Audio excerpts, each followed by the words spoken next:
Hello once again, guys. This is Coach John, and today we're gonna do a little bit of soccer. What I got here, I got a soccer ball. We're gonna learn a little basic about soccer on how to give a proper pass. It's with the inner part of your foot. I'm gonna try to show it to you. Oh, with this area. The arc or the inner part of your foot. Not the front part, not your heel, not your outer part, but with the inner part. All right? So we're gonna put the ball on the ground. All right?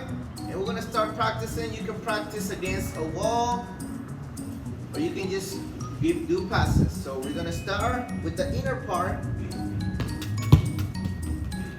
The ball comes back to you. One more time, the inner part, pass. Now we're gonna stop it, we step on it, and pass. Let's try with right and your left leg. Step, pass. Step, pass. Step on the ball, and pass. One more time, step,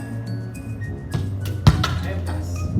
Step, and pass. We're gonna do this exercise for 20 times. So you're gonna do 20 passes with your right leg and with your left leg. Really hope you guys are having a great time. Once again, we miss you a lot. We really hope to see you soon. Bye-bye.